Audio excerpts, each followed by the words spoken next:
All right, welcome to Marketing of the Minds. We're live back here. I'm Chad Russell, COO at Arcane Marketing. And today's topic is going to be the very basics of pay-per-click. And I have brought on Jessica Zog. She is our pay-per-click department director here at Arcane Marketing. And I'm just going to do a little bit of back and forth with her, give everybody an idea of what pay-per-click is, what it does, and why you should consider it in your marketing strategy. And so this particular webinar, we're not going to get into super crazy details on what pay-per-click is, what it does, and all that. Of course, if you do want to know that, then we'd be happy to talk with you if you give us a call. But anyway, Jessica's been doing pay-per-click with us for about a year now, isn't it? A little over a year. Yeah, a little over a year. And so she definitely knows what she's doing here. She's seen a lot of really cool and crazy things with a lot of the pay-per-click accounts that we manage here, and I think that she's got a really good grasp on what pay-per-click is. And so, briefly, just Jessica, welcome again. Hey, how you doing? Hi, I'm great. Anyway, yeah, for any of us that are watching or anyone who's going to watch this after the fact, what is pay-per-click? Really good question. So essentially, if you were to Google something and just go to a basic Google search of whatever you need to know, the ads that are generated at the top are the ads that are pay-per-click ads. And the idea is you're paying per click. So every time you click on an ad that says either ad or sponsored at the top, you're paying for the right to have your ad shown above organic posting. So it works with SEO, but it's different in the idea that, yes, perfect, thank you. So those ads, you're saying, I'm gonna pay Google to show my ads first. And so you might have more of an advantage to SEO clients who don't get that ability, that have to rank in order to show. You just have to pay to show up. And we design the ad, or I would, if I were working on an account, I create custom the ads that you see, the headlines, descriptions, everything is 100% customly created to entice the right audience or the right person to click into those ads. And so Right, great, cool. And so yeah, thanks for that. When you're working with Google Ads and pay-per-click, of course, Bing Ads has everything else as well. Anyway, when you're working with this, you'll often hear a term, especially when you get into the marketing of it, you'll hear a term called quality score, right? And can you just kind of really briefly tell us what quality score is and why it matters? Yeah, there's different metrics that are calibrated into that score. One is your click-through rate, and so that means how many times people see the ad versus how many times they click into it. And the idea is the higher your click-through rate is, the more they're clicking into your ads. Another one is ad relevance, and that means, is your ad relevant to the keywords that you're targeting? So we pay for keywords when we're running these ads. So they're saying, does your keyword correspond with your ad? Is it relevant? Do they make sense to go together? And then another one is landing page experience. So landing pages is saying, hey, I've got these keywords, right? And then you click into the ad. Does the landing page match the ads and the keyword, right? Is it the experience? Does it make sense?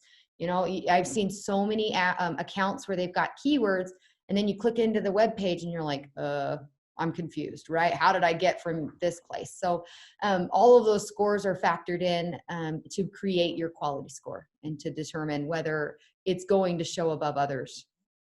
Gotcha. So yeah, cost Gotcha. is not the only factor. Quality score is a factor as well of ranking higher. Right. Well, cool. And then, part of that, the quality score, does the bidding have any impact on the quality score? It does, and that's a good point. Thank you for bringing that up. You definitely have to have a budget to be in the auction. And the idea is that if there's a certain keyword that you pick, right? And maybe it's insurance, right? And so I say, I want to show up when you type in the word health insurance, but a lot of other companies do as well. So the idea is that everyone is bidding for a price. I'll pay 5 cents a keyword. I'll pay 20 cents a keyword. And the idea is that you want to make sure that you've got the right bid to where you're not overpaying for a keyword, but you're also not underpaying, because if you're underpaying, you're probably not going to show up. But you also don't want to overpay. So it's kind of that you want to make sure that you have your bidding system in place so that it makes sense. So you're capturing that, you're getting the opportunity to have your ad shown. Right. All right. Hey, thank you for that. So Nathan and Kevin, I've given you guys the ability to talk in here, so you guys can absolutely jump in and add anything with any experiences that you guys have worked with in your pay-per-click marketing. Or of course, if you want to ask any questions, you're more than welcome to. So you can unmute and talk if you'd like. But anyway, we'll keep going. Yeah, so pay-per-click is one of those, it's kind of like when it comes to marketing and digital marketing, there's a lot of different things that you can do for advertising your business online. And pay-per-click is like, I guess, one of the three out of the trifecta: the SEO, the social media, and of course the pay-per-click there. When it comes to pay-per-click and SEO, do you find that those two services really work hand in hand with each other? Oh, definitely.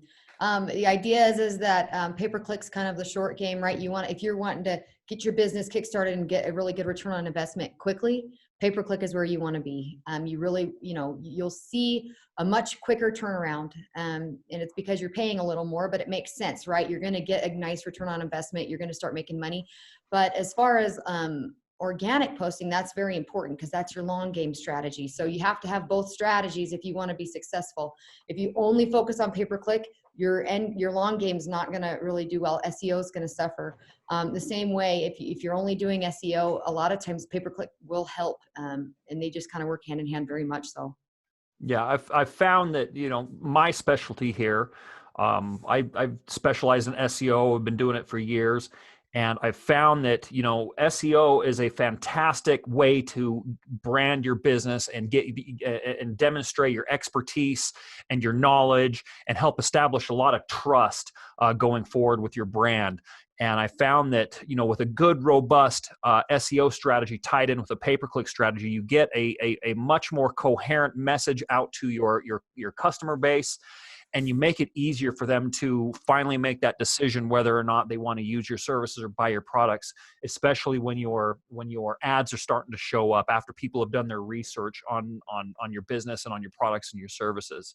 So a lot of times we get clients here at Arcane where they're doing SEO only, and they get about 3, 4, 5, 6 months into it, and they start to get a little bit frustrated because they're just not seeing a quick return on investment.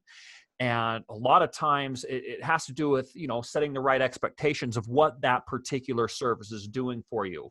While SEO can help drive conversions and can help drive sales and stuff, it's becoming more and more apparent that SEO is really, really designed and really benefits helping to get your brand out in front of people and really expand on what it is that makes your company do what it does and all that. But when it comes to getting ready to make that to make that purchase and to make that conversion, pay-per-click is really the biggest opportunity to help people or facilitate customers along that journey. Jessica, if you were a client just now hiring Arcane Marketing to run their pay-per-click services for them, and they were bringing their account to you and they wanted to get started with you, what advice could you give a brand new client to us to help make that campaign start smoothly? What would you tell a brand new client to have ready for you, or to know about, or to assist you with, so that pay-per-click campaign can get off without a hitch? Yeah. So one thing, especially, I'd say the primary focus is, what is a conversion to you? Like, do you want to drive phone calls? Do you want to drive form fills? Do you want to get more traffic to a certain page? Like, that's what my main focus is what is a conversion to you? What do you want to focus on? And also because I've learned over time that, you want to focus on whatever they want to focus on, but you really want to be specific, in the idea that you're only focusing on a couple things up front. Let's just get a couple things going. We'll get started with what your main focus is. and then we'll build out from there. But right now we need to be focused. We need to have a plan on, okay, this is the product or this is the service I want to sell. And this is how I want to accomplish that. This is the conversion metric that I have in mind.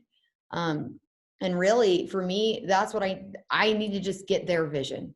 And as soon as I can kind of get an idea of what their vision is and what is a good return on investment to them, if I can't, all of my accounts are different in the idea that, what might be profitable amount to somebody else might not be. So I need to have a very accurate understanding of what a conversion is and how much it should cost. And if I can know that, I'm golden. And I just need to have obviously also a good idea of what their budget is, because pay-per-click can be a little more expensive, but it pays off in the end. And the more money that you have, obviously the quicker your turnaround will be, I would say.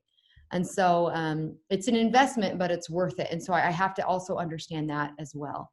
I can work with any budget, but I need to understand the budget as well. Right, right. So if that's a good segue into the budget part of it. A lot of clients, they'll get into this, and if they do it themselves, they'll find real quick that whatever budget they have, they'll find out really quick that it can get expended pretty quickly if they don't know what they're doing or they don't know how to optimize everything right. So getting into that, it's hard to know right out the gate what the best budget is for any particular campaign going forward.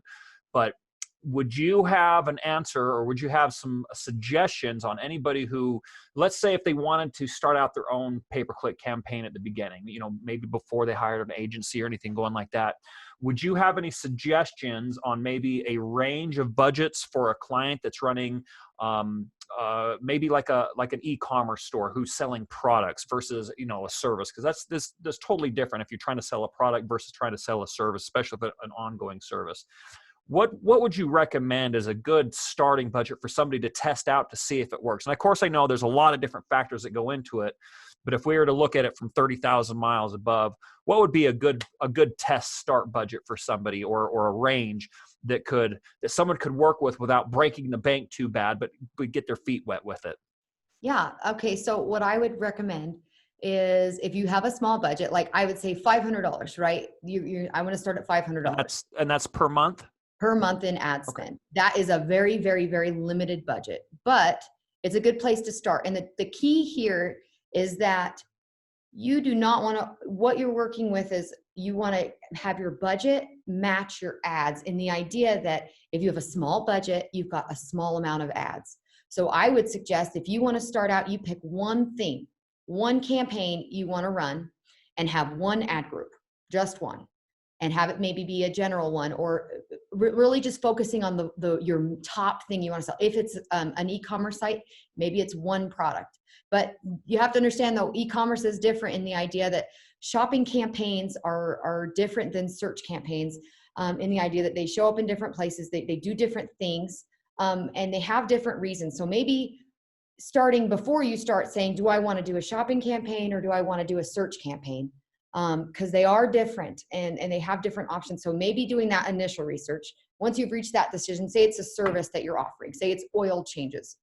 I only have one ad group that says oil changes, and then do your keywords very specifically for that. And that way your budget is going all towards one concept. And then if that starts working, maybe branch out a little and say, okay, I'm going to add another ad group. That's maybe another service that you provide. And then if things start kind of going a little south, increase the budget a little bit and see how that works. But it's a gradual thing, and you can build out an account gradually if you have the budget to, if you keep your budget low. If you try to build a couple different campaigns with that, and then you start with a $500 budget, nothing's going to happen. It's going to be pretty slow going. And then if you build up, though, I'd say $1,500 or $1,500 to $2,000 is a good range to maybe have maybe 2 campaigns with maybe a couple ad groups under. Nothing crazy. Again, what I've learned, I used to kind of break campaigns out and keep it very specific, but there have been a lot of optimizations lately with Google, with keyword research, that with keywords in general, one word can can generate like 10 different words or 20 different. I mean, it's changed. Optimizations have happened where it's more streamlined. So now the idea is that if I've got one word that can come up with 10 words, I don't really need 20 words because then I've got too many words. So the idea is you keep it concise, maybe 10 to 15 keywords per ad group. And then really focusing in on your ad group, but also keeping it a little broader, not too specific, just specific enough to where you're capturing the right audience. And then after $2,000 a month, you're getting into, you're wanting to maybe have a display campaign, which is going to be more like remarketing and picture, doing different, I can't think of the word all of a sudden, but just like different pictures where you're coming up on different websites and not search terms, or you're going to do shopping, or you're going to do other campaigns that might help you capture different audiences. But Okay, really, cool. you're just starting out. Yeah, just start small, Okay, but not cool. and just build out from there. Yeah, so Nate wanted to join in real quick, and he had something to add into this. Hey, Nate. Can you guys hear me okay? Yeah, I can hear you. Couple of things that I wanted to Chad, you'd asked a couple of questions about if somebody's starting out, how do we know what they need, whether it's a use or a budget. And there's a couple of things I'm going to say that might add on to what Jessica had already stated. And one of those things is that every business is so dynamic and so unique that it's hard to just give a blanket answer. But what it takes to nail down a good budget initially is to start out with the minimum data set that you need. So one of the ways that you need to think about pay-per-click is it's more of data collection than anything. How are people acting and reacting to different types of variables in the ads that you set up, right? Is it a certain type of ad that gets more attention? Is it a call ad, a display ad? Is it a text ad? And then in addition to that, what kinds of keywords are getting the attention and those kinds of things. But the minimum data set that you need is, in pay-per-click, there's always a rule of 100. And so the first thing you need to figure out is, on average, how long will it take you to get 100 clicks? And then once you get those 100 clicks, you can start to make some minute decisions. And then the next step from there is how long would it take for you to get 100 conversions, right? So going on what Jessica said, you have to figure out and define what a conversion looks like. And then I'll take it one step further, and maybe you're planning to talk about this already, Jessica, but everyone always feels like that the battle is won when you start setting up ads in Google. But experience shows us that the conversion doesn't happen in Google. Google is just the attention getter. The conversion happens on your website. And so if you're planning to, maybe this is a PPC hack.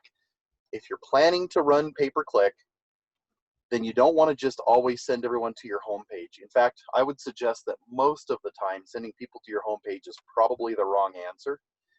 People who are looking for pay-per-click, their behavior shows that they're ready to make some kind of a buying decision rather quickly. And so you need to take them to the end result, not to a generic result. And so the battle is won with the landing page that you send them to. And so I would also ask you to look at your landing page and say, is the goal of the page clear? Is the call to action clear?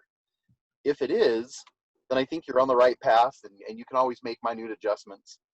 So just to give you a quick recap, one is to start with figuring out how you get the minimum data set, which is 100 clicks. And once you've achieved that, you can make decisions about what's working, what's not, then get to 100 conversions. And then it seems like all of your opportunities and decisions can be fact-driven rather than emotion and a knee-jerk reaction. And then make sure that you're taking people to a very specific type of page on your website so that they know exactly why they're there and what it is that you're asking them to do, rather than having them go and continue to search or dive in deeper. Take them to the end result. And then the final piece of information, and I'm sure Jessica would appreciate this, is try as much as you can, and she started to hit on this, segment the differences in the types of campaigns that you're running apart. So don't try and do everything all in one ad group and one campaign, because then what you're doing is giving up your filtered control. The more that you can segment your campaigns and segment your ad groups based on topic or keywords, the better decisions you can make based on what's actually driving clicks and conversions, rather than just guessing. So the more muddy you make the waters, the less enhanced it can be. And the truth is that it's really easy to spend a lot of money in Google Ads and not see much in return. But that's one of the reasons why you hire an agency, maybe even like Arcane Marketing, is because we already identify those things, and that's how we set the campaigns up, is based off of what we want that end result to be and how we control those metrics. And by and large, it feels like we can be really successful with the budget you have, and it's easy to either break even or produce a good return on investment when you have control of all those factors and you can make good decisions based on the data. So just remember that pay-per-click is a really great data collection tool. Anyway, that's about it. That's all I have to say. Cool. Thanks, Nathan. I appreciate all that. And Kevin in here had raised his hand. Do you have something you want to add to this, Kevin? Yeah, just real quick, really wanted to echo what Nate said about the landing page. Two places that I've seen a lot of people lose money on do-it-yourself and was able to quickly improve on when they came and I started working with them was a landing page other than homepage. That just creates more bounce and less direct, quick satisfaction, but also target audience. A big part of the budget is identifying that target audience, knowing your customer really well, where they are, the age groups, gender, whatever it is that you can define based on them, even their interests for, looking at their other search behaviors, so you can really hone in on the audience. And if you do introduce, I know Jessica kind of hinted in on maybe retargeting ads and display ads, having that follow the right audience to increase that conversions the best. I think there's a lot of potential to lose money quick if you don't have that set up properly. And that's where most of those frustrations come, and where people lose faith in PPC before they even have a chance to go to an agency like yourselves to even have it become successful. Right. Hey, thanks very much, Kevin. And you brought up a great point in there. We got about another 5 minutes to go in this. And I just wanted to bring up that retargeting, because that is a very, very big part of Google Ads and Bing Ads, and that uses Google's display network. And I just wanted Jessica just to briefly, for the next 3, 4, 5 minutes, kind of explain what that is and what people are looking at, so that they know the difference between using the Google search network or Google search versus the display network. And I'll share my screen real quick just to kind of help her with that. But yeah, can you tell us what remarketing is using Google's display network? Yeah, so display can actually do more than remarketing. It can do all sorts of, you can target all sorts of audiences. Remarketing, so essentially what the display campaigns are they're going to be banner ads. Say you click into a website that you normally go to, right? And you're going to see an ad for another company, just like this one, yeah, Lending Tree. And so this website allows for different banner ads to be put on their website. So the idea here is that I'm sure you guys have experienced this, where you think that Google's reading your mind because you thought about something and now you're seeing ads for it. This is the idea that if you feel that, then that means that I'm doing my job correctly. And the idea that I can set the parameters on the display network to target certain audiences. And I say, hey, I'm going to check the box for anyone that's interested in knowing all of the things like this website. Anyone that could possibly fit into a box where they might click into this page, I'm going to check that box and include those people, which means that then they will allow that audience, once I click into a certain platform, and you can define, I could say, I want it to be show on these top 10 websites that kind of pertain to my service. And then those banner ads start showing up. So with remarketing, I target the audiences that previously visited a website. I say, hey, if they visited this website, I want to remarket to them. And I want to show this specific banner ad that might be a little more enticing, right? That might say, hey, have you been here? Or maybe a 5% discount, or something that say, hey, or if they've got an item in their shopping cart, we can retarget them. That's a key factor of display ads. Also, you can target specific audiences, whether they're an affinity audience, for example, and then that's going to be the people that are maybe just window shopping, kind of just looking out there and saying, okay, maybe they were window shopping, but we want to retarget to them to maybe entice them a little more, make them want to convert. Then there's also the in-market audience, which is going to be more people that are in market. They are wanting to buy. And with those people, your ads shouldn't be like, hey, look at these cool services. This should be, hey, here's 10% off, or here, you need to buy this now, or limited time, kind of enticing them to really make that next decision of purchasing. So display ads can be very good, but I will add, this is why it is important to know what you're doing, or at least have a basic idea, or go through an agency. If you want to waste some money in Google Ads, you can do it real quick in display if you don't know what you're doing. They can show up in apps. They can show up on all these crazy Chinese websites. I mean, you name it, Google will throw those display ads everywhere if you do not set the parameters right. And Google has made it a little harder to exclude different apps or different venues that they can go to. So you really have to be careful with display in the idea that if you're wasting money, if your budget, it's like, what am I doing? I don't have any conversions, or I have a lot of conversions, but they're not quality. Chances are you haven't excluded the right things and you haven't set the parameters correctly. So there's a lot to gain, but there's also a lot to lose. So I would just either go through somebody who knows, or do your research. Cool.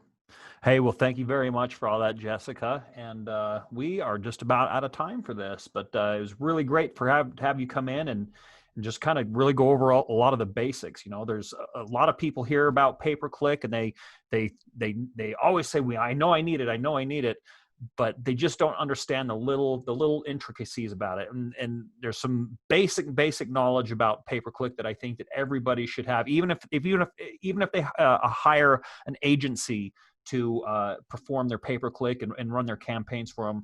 I think that every single person ought to know the very basics of what it is and kind of how it works, so that, you know, when they do hire an agency like this and they do get Jessica on the phone and she starts talking about, you know, what's going on, at least they have a base knowledge of what it is, and they understand it's not all Greek to them. But anyways, hey, I really appreciate you coming on here, Jessica. It was awesome to have you and take up some of your time for this, and it's very helpful.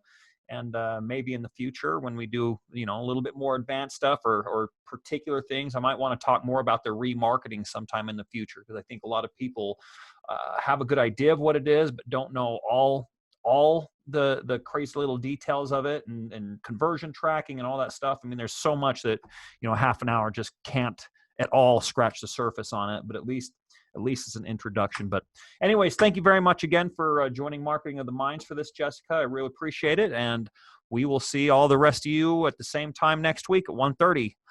Next week, let me get that. I should have had this in front of me. But Marketing of the Minds, of course, I should have had this up. This is what's called being prepared, right? You know, being prepared for everything. Looks like I'll let y'all know when we get into it. I can't right now. Everything's locked out. But anyway, it'll be a good one. Probably something to do with content marketing. But anyway, hey, thanks for everybody for watching, and we'll see you again next week. Take it easy.